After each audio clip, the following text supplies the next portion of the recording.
হাসিনাকে ধরে এনে তার খুনি মন্ত্রিসভার সদস্যদেরকে ধরে এনে বাংলার মাটিতে বিচার কায়েম করতে হবে। বিচার বিচার বিচার চাই, খুনিদের বিচার চাই, শহীদদের রক্ত বৃথা যেতে দেব না। আমাদের সকল শহীদদের হত্যাকাণ্ডের বিচার চাই। আর একটা কথা বলে শেষ করছি, আমাদের আমির মরহুম আল্লামা আহমদ শফি রহমতুল্লাহ আলাইহিকে বিগত সরকার এবং তার প্রশ্রয়ে ষড়যন্ত্রকারীরা আমার ধারণা মতে হত্যা করেছে এবং হত্যা করে তার দায় আমাদের আমির মরহুম আল্লামা জুনায়েদ বাবুনগরীর উপর চাপাবার অপচেষ্টা চালিয়েছে। এরপরে আমাদের মরহুম মহাসচিব আল্লামা নূর হোসেন কাসেমীকে ষড়যন্ত্রমূলকভাবে তারা হত্যা করেছে।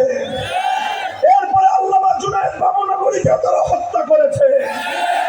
অন্তর্বর্তীকালীন সরকারকে বলবো, এই 3 হত্যাকাণ্ডের সুষ্ঠু তদন্তের মাধ্যমে প্রকৃত দোষীদেরকে চিহ্নিত করে বিচার করতে হবে। আমরা একটা যৌক্তিক সময় দেব, এরপরে যদি তোমরা সেটা করতে ব্যর্থ হও তাহলে কত ধানে কত চাল হেফাজত বাংলাদেশে সেটা বুঝিয়ে দেবে ইনশাআল্লাহ।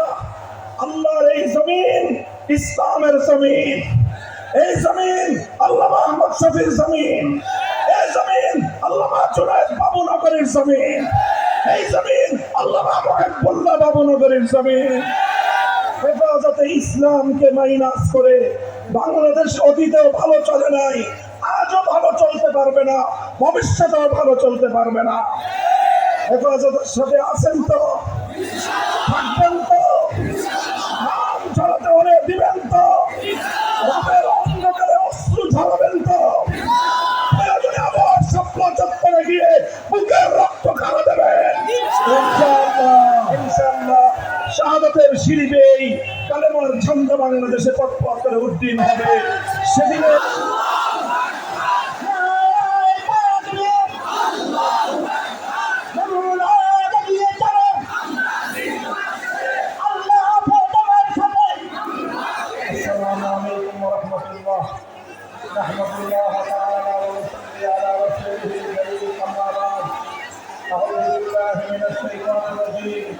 بسم الله الرحمن الرحيم ولا تحسبن الله غافلا عما يعمل الظالمون صدق الله العظيم। হেফাজতে ইসলাম বাংলাদেশ রংপুর শাখা কর্তৃক আয়োজিত আজকের এই মহাসম্মেলনে উপস্থিত হেফাজতে ইসলাম বাংলাদেশের সংগ্রামী মহাসচিব, উপস্থিত কেন্দ্রীয় নেতৃবৃন্দ, বিভাগীয় জেলা নেতৃবৃন্দ, সমবেত সংগ্রামী তাওহীদি জনতা, সংক্ষিপ্ত কয়েকটি কথা। প্রথম কথা হলো এই, হেফাজতে ইসলাম বাংলাদেশ সম্প্রীতি চায়, শান্তি চায়। যারা বিগত সময়ে আওয়ামী লীগের পোশাক পরে আওয়ামী লীগের কর্মী হয়ে রাতের বেলায় কালনাগিনী হয়ে সংখ্যালঘুদেরকে ছোবল মেরেছিল, দিনের বেলায় ওঝা হয়ে থাকতে এসেছিল, 5ই আগস্টের পর আওয়ামী লীগের সেই সংখ্যালঘু নির্যাতনের নাটক বন্ধ হয়ে গিয়েছে। এজন্য হেফাজতে ইসলাম বাংলাদেশ ঐতিহাসিক দায়িত্ব আর কর্তব্য পালন করেছে। হেফাজতে ইসলাম বাংলাদেশ সম্প্রীতির বাংলাদেশ চায়, হেফাজতে ইসলাম সাম্প্রদায়িক সম্প্রীতি চায়, কোনো দাঙ্গা হাঙ্গামা চায় না। তবে একটা কথা মনে রাখতে হবে, হেফাজতে ইসলামের জন্ম এবং উত্থান হয়েছিল আল্লাহর জমিনে আল্লাহর পয়গম্বরের ইজ্জতের হেফাজতের ঘোষণা নেওয়ার জন্য। আল্লাহর পয়গম্বরের ইজ্জতের উপর আক্রমণকারী আমার নবীর উপর কটূক্তিকারীর জন্য সর্বোচ্চ শাস্তি মৃত্যুদণ্ডের আইন তৈরির দাবি নিয়ে আমরা বলতে চাই, এই বাংলাদেশে আমার নবীকে নিয়ে আর কোন কটূক্তিকারীকে আমরা দেখতে চাই না। যদি আমার নবীর ইজ্জতের উপর আর কোন আঘাত করা হয়, আমরা বরদাস্ত করব না।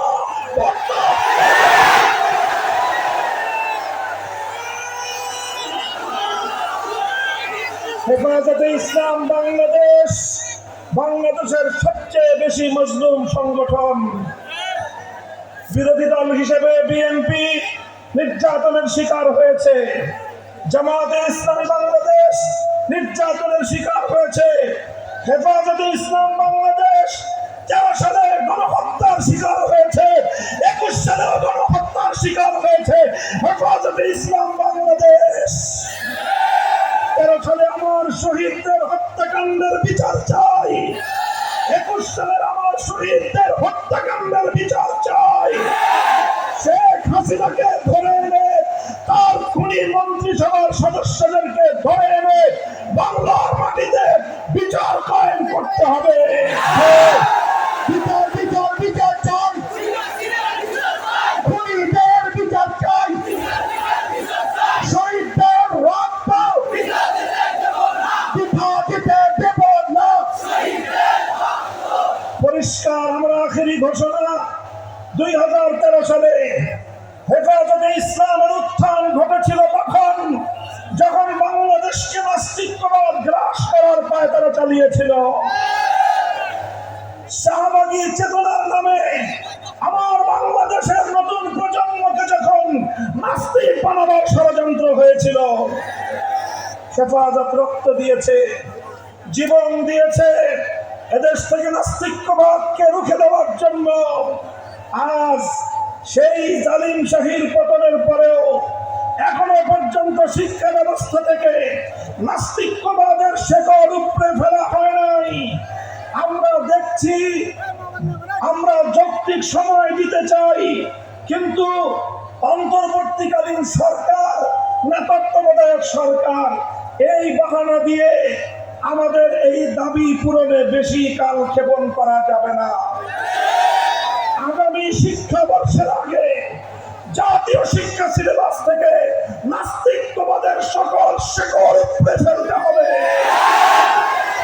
আর যদি সেটা না করেন, হেফাজতে ইসলামের মঞ্চ থেকে ঘোষণা করছি, আগামী 2025 সালের 1 জানুয়ারি হেফাজতে ইসলাম নতুন পাঠ্যসূচি বাংলাদেশের কোন শিক্ষা প্রতিষ্ঠানে কার্যকর হতে দেবে না। আমরা আমাদের সকল শহীদদের হত্যাকাণ্ডের বিচার চাই। আর একটা কথা বলে শেষ করছি, আমাদের আমির মরহুম আল্লামা আহমদ শফি রহমতুল্লাহ আলাইহিকে বিগত সরকার এবং তার প্রশ্রয়ে ষড়যন্ত্রকারীরা আমার ধারণা মতে হত্যা করেছে, এবং হত্যা করে তার দায় আমাদের আমির মরহুম আল্লামা জুনায়েদ বাবুনগরীর উপর চাপাবার অপচেষ্টা চালিয়েছে। এরপরে আমাদের মরহুম মহাসচিব আল্লামা নূর হোসেন কাসেমীকে ষড়যন্ত্রমূলকভাবে তারা হত্যা করেছে। এরপরে আল্লামা জুনায়েদ বাবুনগরীকে তারা হত্যা করেছে। অন্তর্বর্তীকালীন সরকারকে বলবো, এই 3 হত্যাকাণ্ডের সুষ্ঠু তদন্তের মাধ্যমে প্রকৃত দোষীদেরকে চিহ্নিত করে বিচার করতে হবে। আমরা একটা যৌক্তিক সময় দেব, এরপরে যদি তোমরা সেটা করতে ব্যর্থ হও, তাহলে কত ধানে কত চাল হেফাজত বাংলাদেশে সেটা বুঝিয়ে দেবে ইনশাআল্লাহ। আল্লাহর এই জমিন ইসলামের জমিন, এই জমিন আল্লামা আহমদ শফির জমিন, এই জমিন আল্লামা জুনায়েদ বাবুনগরীর জমিন, এই জমিন আল্লামা মুহিবুল্লাহ বাবুনগরীর জমিন। হেফাজতে ইসলামকে মাইনাস করে বাংলাদেশ অতীতেও ভালো চলে নাই, আজও ভালো চলতে পারবে না, ভবিষ্যতেও ভালো চলতে পারবে না। হেফাজতের সাথে আছেন তো? থাকবেন তো? নাম ছড়াতে হলে দিবেন তো? রাতের অন্ধকারে অশ্রু ঝরাবেন তো?